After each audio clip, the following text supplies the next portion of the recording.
Hello and welcome to the Futro Hidden Movie Gems podcast. I'm your host, Ty Christensen. WTF! We've got Jordan Christensen. And he's like, let's do the shortcut, and he jumps and lands on the car, and then she's like, go down the drain pipe. That made me laugh really hard. Oh, it is the funniest moment of the whole movie. Oh yeah, easily. And they didn't even, he was just like, go down the drain pipe. And he's just like, no shortcut. Just jumps off a roof, lands on the hood of a car, and his legs give out. And he just goes flat, dents the hood of the car, all the windows shatter. So funny. So funny. Oh my gosh. Cameron Mickle. A man of your legendary prowess drinking effing rain? It's like a lion eating hummus. Or however it says he's hummus. Hummus. It's like eating hummus. Guys, I just have to say, the second part that made me laugh the hardest was the part where there's a running gag by the second time when he first says, he's like, your mom's dead. And he's like, but my mom could actually be dead this time. And he smashes the glass in his hands and it cuts his hands. I laugh so hard every time. Yeah. They don't address it either. He probably cut his hand. And then at the very end, they brought up the joke a third time, and he's like, and his mom actually died this time. So funny. Oh, guys, we were talking about The World's End, and this movie came out in 2013. It's I love how we kept saying At World's End for the longest time. I know. At World's End is a movie. Oh, is it? Interesting. Yeah. At World's End. Yeah, this movie's called The World's End. Because I looked it up in Jordan's library. I was to watch At World's End. I don't think. How about that? There is no At World's End. Oh, Cameron. Cameron doesn't know what he's talking about, everybody. Cameron came unprepared on the pod. Just more evidence. Yeah, see, Pirates of the Caribbean, At World's End. Yes, Pirates of the Caribbean is called At World's End, the third one, right? Yes. What a crazy movie. I still remember that visual about that girl turning into a bunch of crabs. That was the weirdest, gosh awful thing I'd ever seen, and I never that's forgot right. that visual. That was such a weird movie. But to be fair, it was one of those movies I had on my video iPod. I still watched it a lot of times. Yeah, me too. Well, when the guy pulled off his toe, and it's like, that one's black. Yeah, when it's what do you call that? Frostbite. Just like peels off his toe. He's like, oh. Doesn't put it back on. So funny. That was funny. And the little midget running up with the cannon, he fires it and gets thrown back down. That was so funny. It's like a Jack sketch, so funny. Guys, The World's End. Speaking of Jackie, I can't wait to see that. Sorry. Jack Ford, it looks so funny. We've got The World's End. 5 friends who reunite into an attempt to top their epic pub crawl from 20 years earlier, unwittingly become humanity's only hope for survival. Written and directed by Edgar Wright, and also Simon Pegg also wrote. It stars Simon Pegg, Nick Frost, Martin Freeman, Rosamund Pike. Holy crap, I can't see her in any other role than Gone Girl. I know. Is that just me? Like, I saw her in this, and I know she's supposed to be super sweet, but I'm like, she's a serial killer. Don't trust her. Yeah, don't trust her. She's one of them, and she never is. It also stars Thomas Law, Zachary Bayless, Jasper Levine, James Tarpey, and many others. And of course, you can't forget David Bradley as Basil, and Pierce Brosnan. He's in this as well. And the voice of Bill Nye.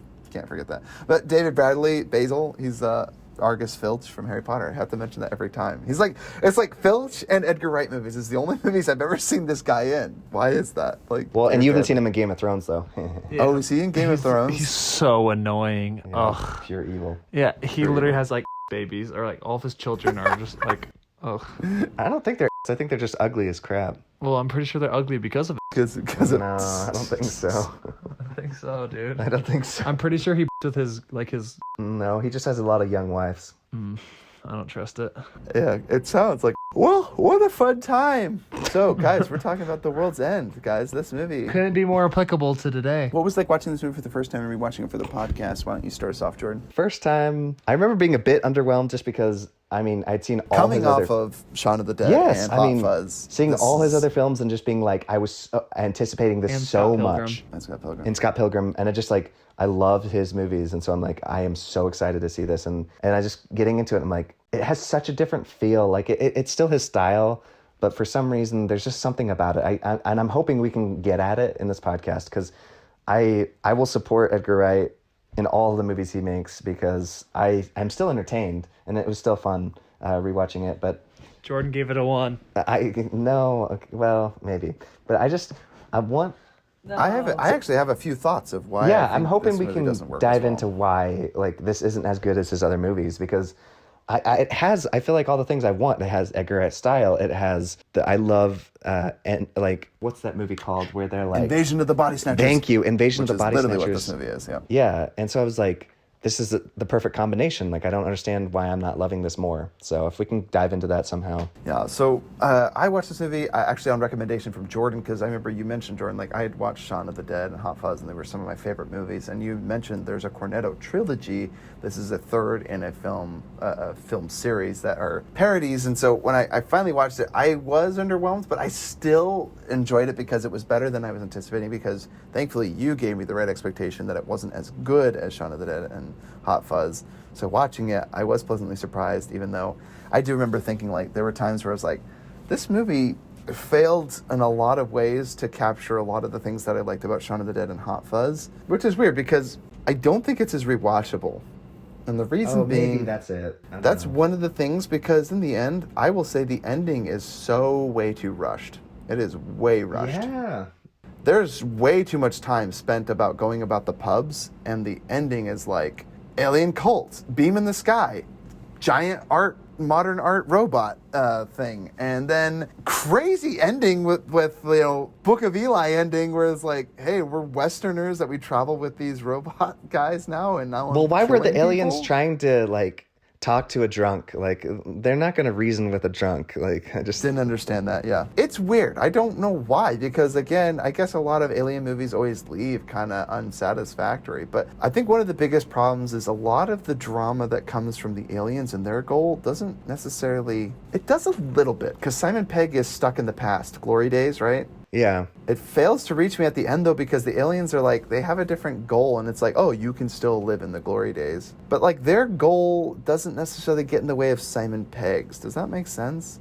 Like, I guess Simon Pegg learns to love and accept himself, so he needs to grow up and move on. Well, but isn't that kind of Shaun of the Dead as well? Like I feel like the zombies is kind of background noise as well as the aliens invading. True, but what's so great is, like, Sean fails to become a man until a zombie apocalypse actually takes place to where he becomes a man. It's kind of like the arc with Jerry, right? Like, the only version of Jerry and Rick and Morty that is, like, a man who Beth actually loves and respects is one where the whole world has gone to shit. Oh, yeah, David Cronenberg. Cronenberg style. Exactly. Now, what's interesting about that, too, that being said, like, again, I want to get more into, like, the other things, too. But, again, this ending was way too rushed. Like, I watched the ending again this time, and I was like, this doesn't make any sense. Like, I do not know what's going on. Like, it was so weird watching the ending again. So, Cameron, what about you? What was it like watching the first time and rewatching it for the pod?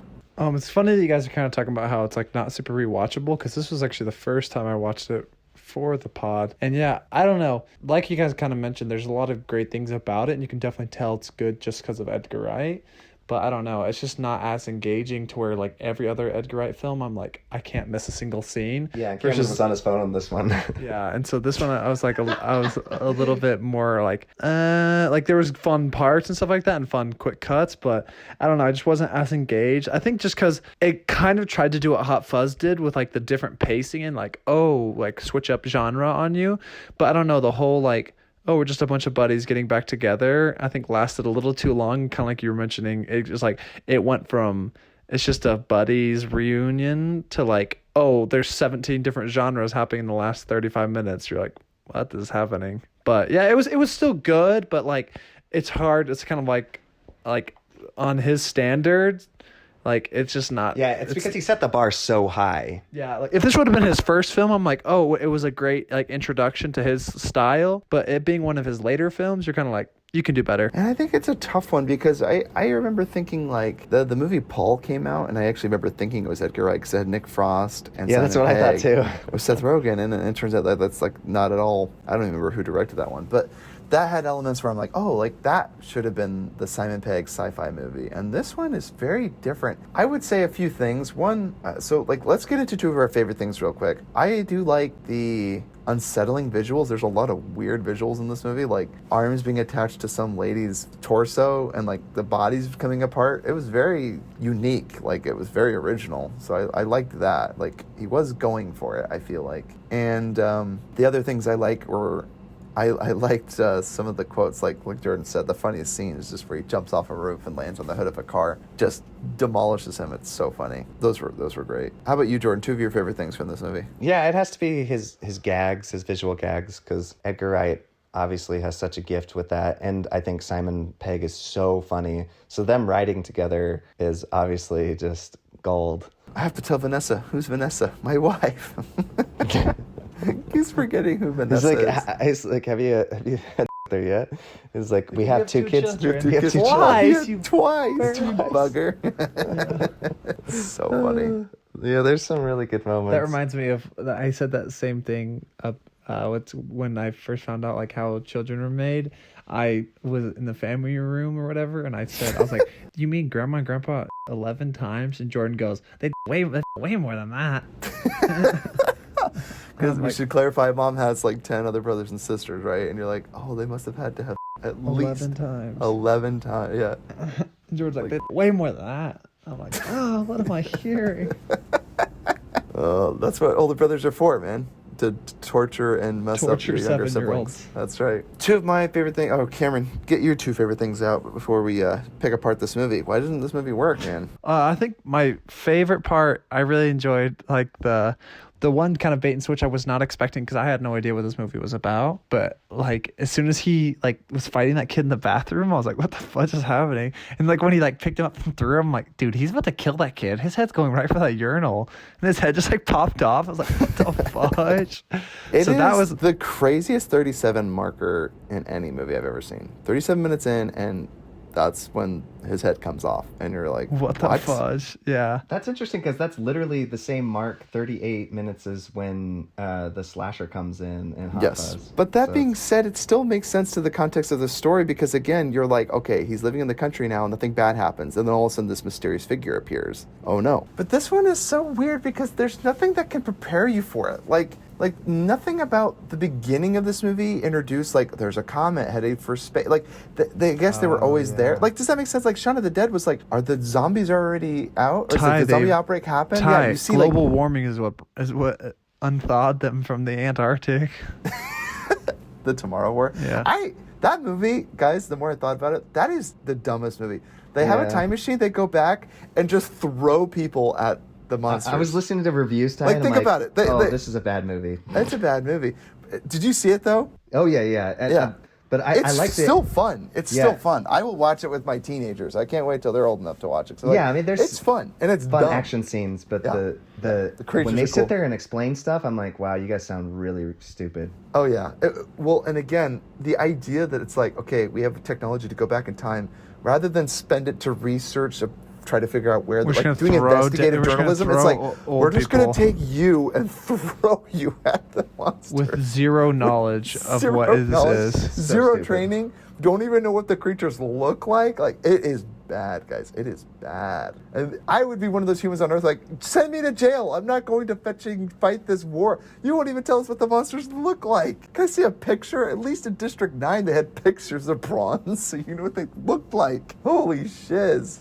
So, anyway, back to The World's End. My second favorite thing, I think, would have to just be, I love kind of seeing, like, as soon as, like, you figure out the whole twist, like, it start getting that guessing game of, like, well, who's real? And it reminds me of the Mr. Poopy Butthole. Oh, did you remember that time? The memory parasites, yeah. Dude, this actually reminded me of the episode of, the blue alien that, turns everybody into her. Oh, Unity? Unity. Yeah, Unity. Totally reminded me of that from Rick and Morty. Yeah. The auto Rick simulation or whatever. Rick simulation. I can't even say it. But yeah, I really like that, how like in the second half of the movie you're kind of guessing. I totally called that not Simon Pegg, the Hobbit, what's his name? Martin Freeman. I was like, he's fetching like one of them. Dude, when he freaking appears, dude, yeah, he's just like, hey. Yeah, he's way too suspicious. What did I miss? You're an alien, dude. The reveal kind of comes off as really weird, and like I said, nothing really prepares you for it, other than, like, I guess you could argue that everyone's acting really weird. All the pubs are super acting really weird. They're acting like they were when they were there, but they didn't remember who they were. But it just doesn't work. It would have worked better, like, in my opinion, if they had tried to establish more of like alien invasion motifs before it. Like early in the film, they should have been like, oh, strange sightings or something, right? Like, give us something. It was just like in the end, I guess, didn't we know it was an alien movie? Or you warned me about it, right, Jordan? Because did you go into it seeing it blind? You didn't know what it was about, did you? I'm sure I saw a trailer. I don't know. I didn't really know what to expect. Right. It still doesn't prepare you for it. It's just very jarring. It's like, what's going on? To me, what too much time is spent on the bar fight element, which I like. Like, they could have had the fun big bar fight. Okay, well, no, but you like that bar fight? 8 of those scenes. There's like 8 of the bar fight scenes. Yeah, like, and have you seen, what's the movie I was talking to you about, Karen? The Gold Circle or whatever? Yeah, Kingsman. Yeah, the Kingsman. Yeah, that scene where... That's what it reminds me of. Whatever they do to make those shots, I do not care for that. I'm sorry. That stuff, like, it feels like a little kid being like, yeah, this is gonna be really cool if we and then it's gonna all look like one take, and I don't know. I just don't care for that stuff. I'm sorry. I mean, either way, like I said, some of the fights were exciting. Like, I enjoyed watching them fight the aliens. Yeah, but I guess, it's like there were like 8 bar fights, and I was like, this movie is about alcoholism, peaking in high school and bar fights. Yeah, and I don't mean to bash that. I know it takes a lot of time to do a one-take shot, but it just reminds me of the scene. It reminds me of the scene from Cobra Kai when the kids in the season 3 and they're like fighting and they do that really long one take when they're inside that house, and it just comes off a little cheesy because they're like, okay, don't like we got to do this in one take, so make sure you don't actually punch me in the face. So it's like they got to pretend and make it look cool, and then they get it like, I don't know. I just.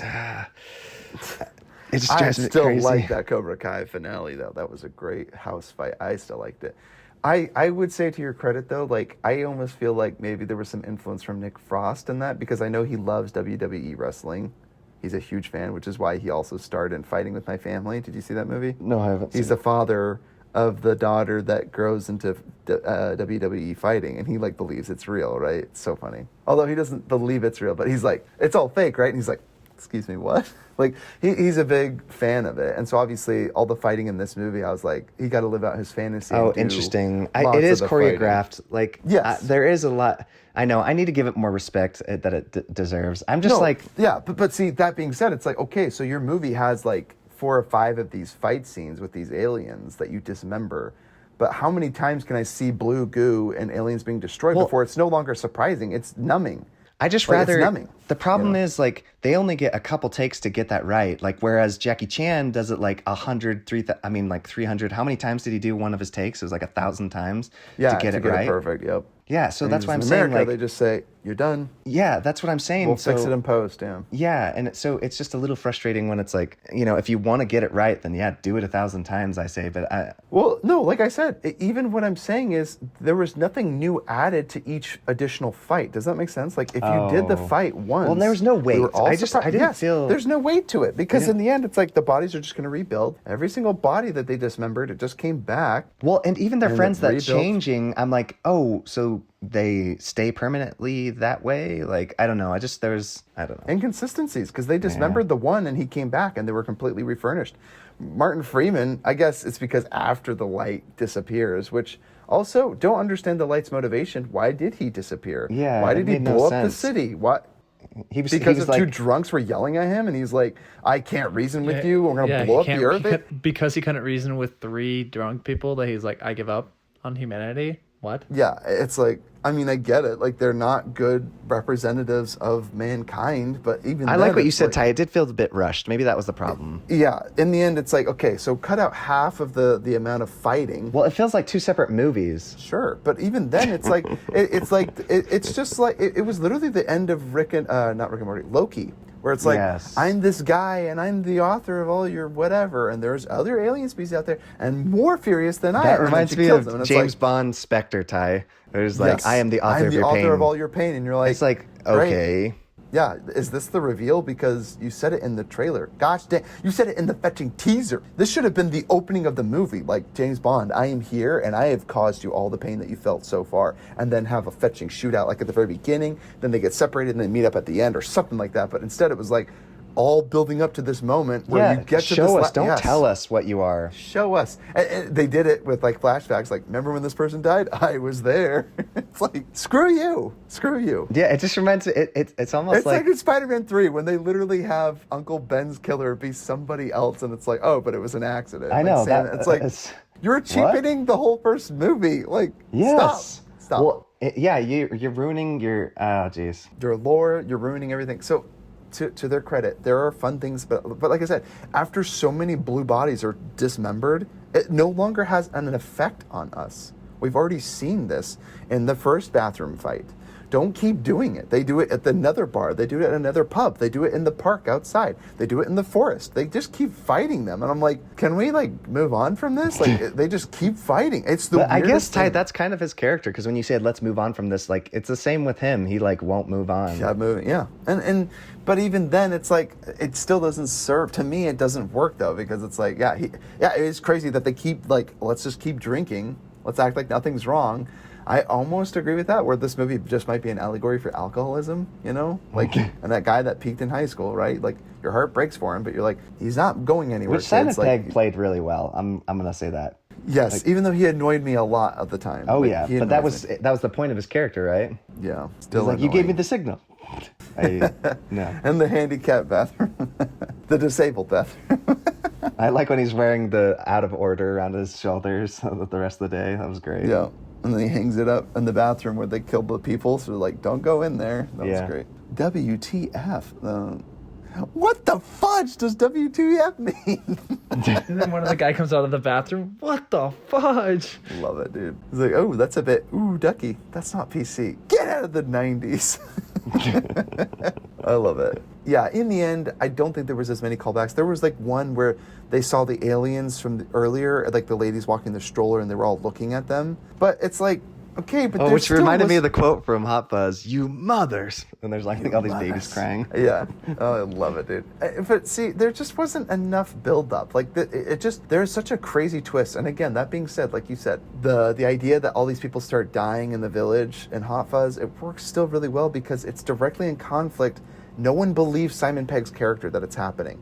In this movie, they all know it's happening. No one's in denial. It would have been better if you had just Simon Pegg that was like in denial and like only like... Oh, interesting. Or all the other gang didn't know. But see, Simon Pegg was the one that was exposed to the aliens. It would have been better if Simon Pegg didn't know about it and all of them were telling him, we got to get out of here. And he's like, no, we have to finish this mission. And they're like, I just saw some aliens. And he's like, no, you just want to get us out of drinking all that. But again, I don't know how you write that into a story. I'm just saying, like, it wasn't in direct conflict. Like, in the end, it was like, well, we just got to pretend that nothing's going on so we can finish the mission and do all the pubs. And it's like, really? Like, do you not care about your own safety? Do you not care that you might be turned into one of these aliens? Like, it doesn't work. But it seemed like their reasoning, and I kind of caught on this time, was just like, because they were drunk, they were just like, yeah, I guess. But they can still bar fight, and then they can outrun these aliens, and they can still speak fine. Like, they don't seem drunk by the end of it. And I'm grateful they don't, because a movie where they were slurring speech, it would have gotten old really quick. Like, if they were I feel so bad picking up this apart because I like love Edgar Wright, and I hope he gets. I do love Edgar Wright. Makes a million more movies. Yes, but again, like a bad use of Bill Nye. I wish he could have even appeared at the end. I love his voice. I love him being the row. I just wish he would have been more intermittent throughout. He just shows up as a beam of light in the sky. You hear that he's like trying to create this utopia.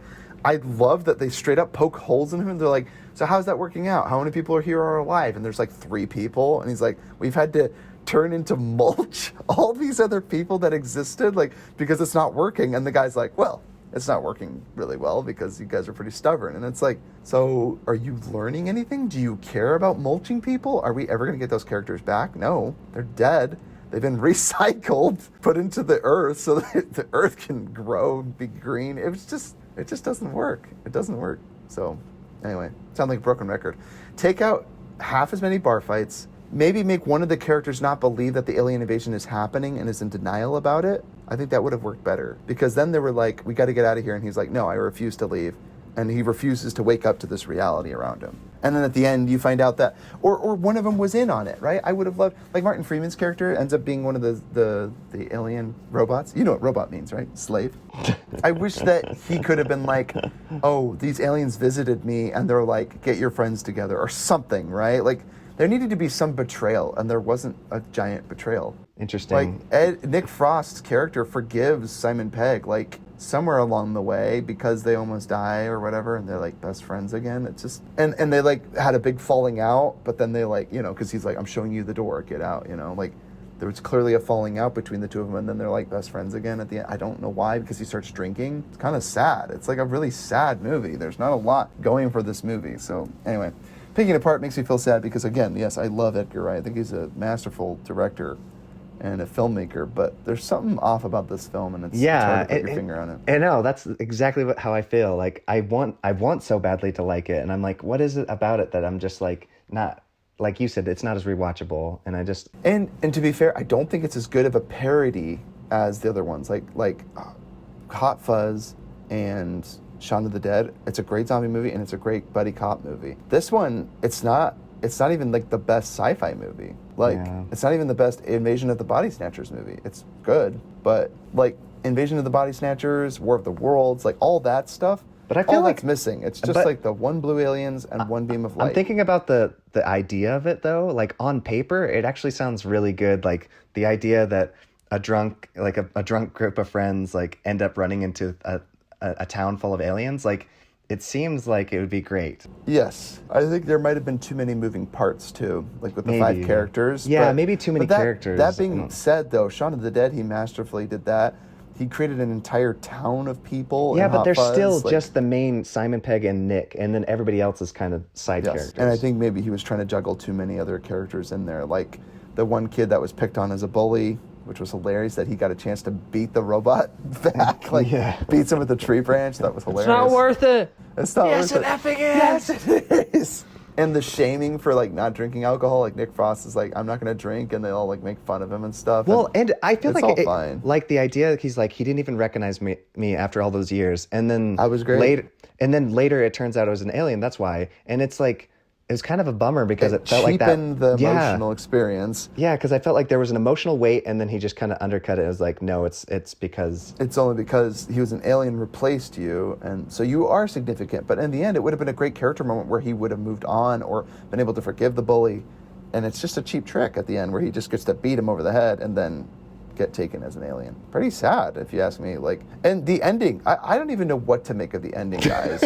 Like, holy, Simon Pegg is a cowboy Book of Eli character that goes around with these other robots and beats the shiz out of other people in other pubs for not getting just them beats water. him. He kills him. He was slicing people up with that sword. Well, you didn't see it. He like lunges at him, and the movie ends. And you're like, I don't know what the fudge to make of this ending. Edgar, like they're all sitting around a campfire, and he goes, "Me and him were separated." Like, how did the two of you get separated? You were at the end of this world apocalypse, and the vehicle, the monster. What do they call that? The car? It seems like he didn't grow up either.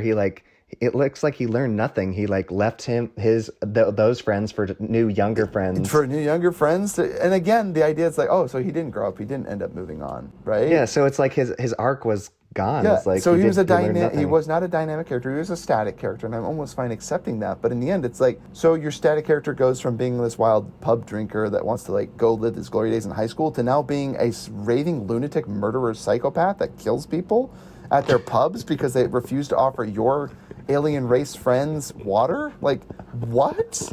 I'm sorry. No, I'm sorry, dude. It just he's fighting work. for racism now. Okay, he's evolved as a character. All these bigoted people in the bar, they're like, we're not going to serve these alien kind. And he's like, the you're not. I'm going to kill you all because you're so bigoted. It's like, what? Why? Why is he sympathetic? Here's the thing. Why is he sympathetic to these robots? He literally despises their kind. He hated the robot's plan. I keep calling the robot. Bill Nye's alien voices plan. He's like, F the socialism. We like our freedom too much. And then, yes, they're disenfranchised dummies, but I just don't get it. He's like, I'll take them under my wing then. They'll become my wingmen. It looks like they're pretty vulnerable. They get cracked and smashed open and dismembered pretty easily. They're not really good wingmen to carry around with you. All those humans probably picked those things apart in that first bar fight. And why did Nick Frost and Simon Pegg part You didn't know ways? that was his last day of life. Like That right was as he his last lunged at day. the He guy. lunged across the bar with a sword drawn. A sword. Where did he learn to use a sword? Like, I have so many questions. It's not a callback. It's just like, what the F? Like, I'm sorry. I think Edgar Wright was probably just done at this point. And to be fair, I almost feel like Nick Frost and Simon Pegg probably had a little more freedom at this point to kind of do what they wanted to do. Maybe they took a little bit of a risk or something. It's an adequate movie, but not up to par with Edgar Wright and his style. I think he could have made a much better film. Maybe he's busy. Maybe his heart wasn't in it. Maybe they had some creative differences. I don't know. There's something off. There's not funny callbacks. There's a few. It's not as quotable. It's depressing. It's bleak. It's like, it's almost sad. Like, the movie almost feels like a representation. Like, Simon Pegg is literally like Edgar Wright and Simon Pegg being like, I used to be such a great writer back in 2007 when Hot Fuzz came out. That's what it feels like. Like, I peaked in high school there, and now I'm a sad, depressive drunk that can't make a good movie. Does that make sense? This movie's an allegory for what happened. And they're like, let's intentionally not make as good of a movie as Shaun of the Dead and Hot Fuzz. Oh my gosh. I know. Well, what's funny is, like, even when I saw the interview, so after Memories of Murder, there was an interview with Edgar Wright and Bong Joon-ho, and in the back of it, you can see like posters of his movies and stuff, but you don't see any poster of The World's End. You see posters of like so Scott Baby Pilgrim. Driver, Shaun of the Dead, and Hot Fuzz. Or not, Hot You Fuzz. just see his stuff. Maybe there's a different angle in his bedroom where it's like hidden, there's something. Hidden away. World's End. The World's End, again, I don't want to just bash on this movie. Edgar Wright's a great filmmaker. I love him. I hope please make more movies. There needs to be something corrected in this movie, and in the end, it's a missed opportunity because I do like the alien genre, and most alien movies do leave me unsatisfied. Like War of the Worlds by Steven Spielberg, and the old one, The War of the Worlds, great movie all throughout, and then the ending, you're like, what the fudge? What a dumb ending. But even this movie, I like the ending most, but then it just gets so rushed. Like, I like meeting Bill Nighy as this alien that's like, we've been mulching all your friends. But the other thing too, there's no weight. All their friends are dead and been recycled and mulched. There's no grieving. There's no mourning. It's just way too rushed. And I even forgot the ending. I forget that this movie ends with Simon Pegg wielding a sword. This doesn't make sense. I watched it, and I forgot that, and then I watched it again with Cameron, just the ending with Cameron, and I forgot that. And I was like, oh yeah. Forgot it, because it's so forgettable. It's too rushed. The ending doesn't make sense. It's not earned. It felt like Terminator when, he's talking at the fence. I was thinking of the, what's her name, Sarah Connor, talking about the end of the world. Yeah. And then he sees the cornetto wrapper, and he's like, oh, he gets all excited. Like, gosh. He's like, I don't miss the processed food. And he's like, oh. Yeah, and he sees the cornetto ice cream wrapper, and he's like, oh. It's so weird. It's not earned. Who are the people that he's talking to the campfire with? And Simon Pegg's the one that narrates at the beginning, but I liked it because he was in an AA meeting, and I love it that he's talking about this group, and that was really funny, where introducing his character, he's like, and it was the best night of our life, and he goes, do you regret it? And he's like, I can't remember, he says no, right? Or something, and then he's like, he's already planning to do this drinking outing again. I thought that was so great. That was a great character introduction. And then, like, using his friend's insurance, or his name, and having the car registered under his friend's name, I loved all that. Like, very funny. Well, this reminds me a lot of like the Hot Tub Time Machine. It's very similar, except that one I think was done a little bit better. I don't know. I'd be interested to hear your thoughts when we do that one. I should watch that one. Yeah, I just ultimately think like it wasn't very funny, which is unfortunate. Edgar Wright's very funny, and there wasn't as many visual gags in this movie, and the twist kind of comes out of nowhere. But there's no fun rewatching it. Like, there's no hints, like, other than, like, they mentioned the Starbucksing of their pubs, right? They're like, oh, you're Starbucksing us all. Yeah. And like then, it goes back to the second one, and it's, like, the exact same thing. Yeah. That was great. That was a great moment. But then it was, like, there were, like, 3, 4, 5, 10 more pubs, and it's like, you could have done a montage where they visit 6, 7, 8, 9, 10, get all of them through, and then end the movie. They didn't let you know also what pub they were at until the final two, and I'm like, I don't even remember the other ones. Like, I don't remember them, and I don't care. It's too much. Like, it's just too much. Yeah, there was too many. I feel like they should have done less or something. Oh, no, and you could still, for the story's sake, say they're the pubs. Show them, like, they literally do the quick cut where he, like, pouring the beers, and they could have just done, like, Edgar Wright is so good at doing montages. Look at when Nicholas Angel from Hot Fuzz travels from the city to the country. Like, it's a boring traveling montage. Look at every frame of painting. He talks about this, how he quick cuts it and makes it, you show the signal, it's getting weaker and weaker because he's getting away from the city. You see the train coming by, you see him traveling in one direction. It's all really well told, and it's quick and it's fun. This is like the slowest, sloggiest movie. It's like either he didn't have his editor with him, or Edgar Wright wasn't there to edit it for the guy that was. I know, it's so editing this bizarre. movie. It feels like it wasn't his film. It wasn't his film, and there's not enough Edgar Wright in it. Like, there are elements to it, but it's not an Edgar Wright film. Like, and I almost would be surprised to find out that like he had either turned over something, he was busy with something else, his heart wasn't in it, or there was complications or something. Like, what happened?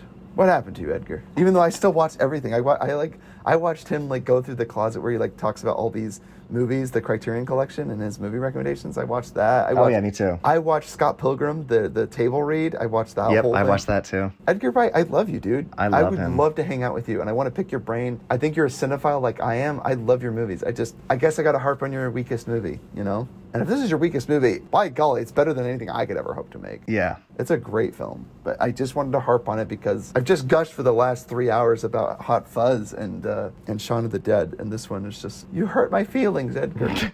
Well, I mean, but we've also talked very You let highly me of down. Baby Driver and also Baby Driver. Yeah, we've done all of his films. Scott We love Pilgrim. you. And Scott Pilgrim. Yeah, we've done all of his films now, basically, that are of note. Can't wait Well, to see I- Last Night in Soho. I would still like to do the one he wrote, which is Attack the Block. He wrote that one. Oh, he wrote Attack the Yeah. Block? Yep. And then he produced Interesting. Ant-Man. So, I mean, Produced Ant-Man. you can see his work in those two films. Yes. Oh, Attack the Block is crazy, yeah. It's a crazy movie. Yeah, it's a fun one. So in the end, would you guys recommend this movie? Watch every single other film of Edgar Wright, and if you can't get enough, get around to watching this one too. Because it's good. It's a good film. But when you just start with this, then watch Hot Fuzz, and then Shaun of the Dead, and Baby Driver. It's kind of and- like when you start with District Scott 9 and Pilgrim. then going from District Yes, 9. Neil Blomkamp. Oh my gosh, yeah. Watch Elysium and Chappie, and then watch I Am Consciousness. District 9, and you'll be like, wow, Neil Blomkamp's getting better and better. And you'll be like, turns out District 9 was the first movie he made. And you're like, Well, Ty, I was checking reviews for his newest film, Demonic, and it has like, I think it's 14% on Rotten Tomatoes. oh no. I It's don't know a what horror happened to movie. him. I Dude, don't know what happened. Dude, the same thing that happens to everyone else. Steven Spielberg, M. Night Shyamalan, look into YouTube. And Maybe just, that's why maybe Quentin is right to get out after 10. Maybe that's that's the magic number. I don't know. Yeah, you know what's funny about that too? Like last night, I want to see Once Upon a Time in Hollywood again because that is an interesting movie. It's so relevant, like to old Hollywood to now. Like movies these days there's some good ones, but old Hollywood is dead. I honestly think that. Well, then I was listening to that interview with that lady who was like, Quentin, is there any reason you only gave Margot Robbie so few lines. It's like, so few have you lines? seen any of my work? Have you seen the movie Jackie Brown? Have you seen Kill Bill? And then he's Holy like, fudge! I lady. refuse your question. I refuse that Yeah. question. I was like, Good for I him. disagree. No, he says, I disagree with that hypothesis. I disagree with your hypothesis. Good. And then Margot Robbie came to his defense and should, because holy shit, you idiots. Did you not see Jackie Brown? Have you not seen Kill Bill? Well, and then them coming after him about the, what the character kicking, what's his name's butt. We'll get into Ang all Lee this. or whatever? Yeah, Bruce Lee. Bruce Lee, yeah, Ang Lee. Ang It's Lee. Bruce Lee. Yeah, Ang Lee. Yeah, I know. Whatever. Anyways. Racist. I know. It's these. I've been listening to so many interviews with him, and it's just Tarantino, man. Give him a break. Guy's an amazing film director. I don't- hope I I don't can be an blame him. independent filmmaker someday. I don't blame dude. him for getting out now because after like what the world is Dude, what's going his last through- movie gonna be though, man? Yeah. I can't wait for Tarantino's ultimate and final film. It'll be like, Well, he even considered possibly doing like Kill Bill Part 3 because that's not technically, he said, another film. So. no, that'd be awesome. I'd totally sign up for that. Uma Thurman comes back and he does a kick-A movie where Well, yeah, and he thought of Or his him- daughter. Yeah. you got to her get and her Anya daughter. Taylor-Joy or whatever to do the daughter of Uma Thurman. Dude, gosh. I'd buy that. Wouldn't that be so dope? Dude, Anya Taylor-Joy working with like George Miller and Quentin, that'd be so awesome. Dude, I know. Dude, go for it, girl. She could kick Saoirse Ronan's butt any day. Any day. Okay, really quick, Ted, did you want me to read? We got an email. We have an email? Yeah. Is it from Cat's or mom? No. Yeah, From better not. someone Is we it don't from know? a family member? It's from mom again. Oh, just kidding. Okay, so You boys are pursuing your dreams? Who no, wrote us? his name is Nick, and then he says, and it's Wait, not. but not the Nick we always have on? Okay. No, no. Not our friend Nick. This is So a he- new Nick, everybody. Listen up. So he just said, a while back I stumbled across a movie that I'd never heard of. I was completely blown away, and ever since I've been desperately trying to convince everybody to watch it. Sounds like our podcast. What's the movie? It's called The Beast of War, or aka The Beast. This is made in 1988, directed by Kevin Reynolds, who also did Count of Monte Cristo, which... No way. The Count of Monte Cristo is amazing, but that's because the book is amazing. I mean, I guess his adaptation was actually Then pretty again, yeah, amazing. it's nothing like the book I've heard, so... So yeah, Let's he says check it it was. out. He The says it was only Beast. released at 2 screens, but he also said that Quentin Tarantino's old writing partner Roger Avery has it down as the best movie of 1988 in the Letterboxd. I guess it has like a bunch of. It has like a Cult 7.3 on IMDb, as an 85% on Rotten Tomatoes. So Interesting. Hey, Nick, thanks for writing in. And I will tell you what, let's all watch Yeah, the we'll movie. definitely check that out. Yeah, we'll all watch the movie, and if it's noteworthy, we're not only going to push it on this pod, but maybe we'll review it. Let's watch and it. And if it's not any good, we don't like it, then we'll just review it at the end of one of our episodes. Yeah, Nick, stay tuned. If the movie's a terrible recommendation, you're banned from the show, and we don't want you ever commenting again on recommending a show. Ty is, But, of course, joking. No, Many no, of I'm our not joking. listeners sometimes don't understand that. You'll be banished from the show. I refuse. You won't be able to download it. We'll strictly block it from you. For you. This has been Futro Hidden Movie Gems. Write us an email. Tell us other movies that you guys want us to watch and review and promote on this podcast. And I after we forgot watch to it, mention who one knows? more thing. Yeah. Did you know that, I don't know how I didn't figure this out, but Martin Joe Ty is the same villain on Mad Max Fury Road, the dude with the mask. And Martin Joe? He's the same villain as the first movie, Mad Max, the crazy guy that licks the ice cream that Cameron was so disturbed by. No way. They brought the same actor back? That's the same villain. Well, the same. Like, is it story-wise Actor. or the same actor? Sorry, Okay, same actor. Yeah, because it's definitely a different person, right? Yeah, because that guy got obliterated by a car. Yeah. Because I was going to say, I was like, I remember him getting But killed. maybe he survived that car accident after he got run over. No, he didn't. But I love that they brought him back. That's awesome. Yeah. Do not become addicted to water. Dude, I love it, dude. Splendid. Come back with my child. Guys, this has been Futro Hidden Movie Gems. Leave us an email, futuremovies@gmail.com. We love you. We love Edgar Wright. Edgar Wright, we still love you. We just had to harp on you. Do better next time. And we've got Karen and Jordan. We love you guys. You have a social media presence, Karen. We never give you an opportunity. Do you have something that... Check Cameron out. I mean, you can check me out on Instagram, Cameron_Mickle15. But if Enough you're of random, that. I probably won't follow you or accept. But Sweet. if you do accept it, I'm probably just going to be posting about Unless you're a the hot chick, podcast. a hot single chick. If you're a hot single chick, I If you're a accept. hot single chick. I am currently single. Ladies, good luck with that, Cam. Phone's gonna get flooded by a bunch of film psychos. Guys, this has been Future Hidden Movie Gems. Check us out on Patreon. Check us out on Facebook. Check us out on Instagram. Leave us an email, 5 stars. Write us a review. This has been Future Hidden Movie Gems. Signing out. Peace. Bye. WTF. Simon Pegg, we still love you. Yeah, we still love you. Who is Vanessa?